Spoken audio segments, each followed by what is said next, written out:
aku Parisa Silvani dari kelompok 23 Hologram.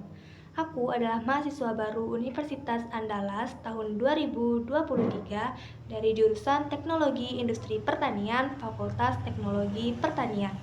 Jadi, di kesempatan kali ini aku akan membahas tentang maraknya peminjaman online ilegal. Kita semua mungkin sudah tidak asing lagi dengan kata pinjaman online. Kira-kira pinjaman online itu apa sih? Pinjaman online adalah fasilitas pinjaman uang yang disediakan oleh jasa penyedia keuangan yang beroperasi secara daring, atau bisa kita sebut juga dengan bantuan finansial oleh lembaga keuangan secara daring. Biasanya, pengajuan peminjaman dilakukan melalui aplikasi milik lembaga tersebut. Nah, sekarang apa sih pinjaman online ilegal itu? Pinjaman online ilegal merujuk pada lembaga atau platform pinjaman online yang beroperasi atas seizin yang tidak sah oleh otoritas jasa keuangan. Biasanya, pinjaman online ilegal ini menawarkan pinjaman dengan suku bunga dan biaya yang tidak wajar. Apa aja sih faktor yang menyebabkan masyarakat itu terlibat dalam pinjaman online ilegal? Jadi, pinjaman online ilegal ini bermunculan akibat lemahnya sistem dan perilaku masyarakat yang cenderung konsumtif.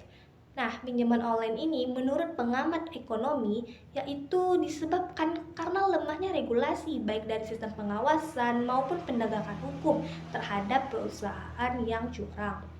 Faktor lain adalah karena masalah struktural berupa sulitnya akses keuangan dari lembaga formal seperti bank dalam menjawab kebutuhan real di masyarakat.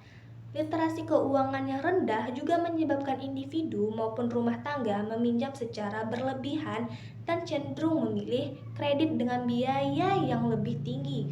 Dan tidak jarang banyak yang memilih meminjam online karena terlibat utang sebelumnya. Jadi bisa kita simpulkan bahwa penyebab pinjaman online adalah dari latar belakang ekonomi. Oke, selanjutnya apa sih dampak negatif jika kita terlibat dalam pinjaman online ilegal ini? Salah satu bahaya atau dampak utama dari pinjaman online ilegal adalah suku bunga yang cenderung mencekik. Pinjaman online ilegal biasanya menawarkan pinjaman dengan bunga yang sangat tinggi dan tidak masuk akal, bahkan melebihi batas yang diizinkan oleh lembaga keuangan resmi. Yang kedua, penagihan yang cenderung agresif. Biasanya pinjaman online ilegal ini sering menggunakan metode yang agresif untuk menagih, seperti mengancam akan menyebarkan informasi pribadi jika peminjam telat untuk membayar utangnya. Yang ketiga, penyalahgunaan data pribadi. Pinjaman online mungkin meminta informasi pribadi kita untuk melakukan proses peminjaman, dan kemudian data tersebut dipergunakan dengan tidak semestinya. Bahkan kita tidak tahu kalau itu digunakan untuk tindak kriminal. Yang keempat, pinjaman tanpa keterbukaan. Yang kelima, adanya potensi penipuan. Bagaimana ya caranya supaya kita tidak terlibat dalam pinjaman online ilegal? Caranya yaitu yang pertama, kita cek dulu legalitas pinjaman online. Sebelum menerima tawaran pinjaman, alangkah baiknya pastikan dulu pinjaman online tersebut sudah terdaftar dan terizin resmi dari otoritas jasa keuangan. Yang kedua, langsung hapus SMS tawaran pinjaman online. Yang ketiga, jaga data pribadi kita. Selalu waspada menjaga data pribadi diri kita sendiri. Hindari mengunduh secara sembarangan aplikasi dan mengunggah KTP atau data pribadi di media sosial.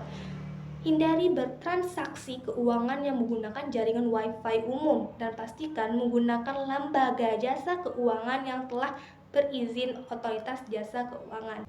Sekarang bagaimana ya solusinya jika kita sudah terlanjur terlibat dalam pinjaman online ilegal? Jika kita sudah terlanjur terlibat dalam pinjaman online ilegal itu, maka segera lunasi hutang tersebut. Dan kita bisa melaporkannya kepada polisi, otoritas jasa keuangan maupun Kominfo. Cukup sekian dari saya, lebih dan kurangnya saya mohon maaf dan sampai jumpa di lain waktu.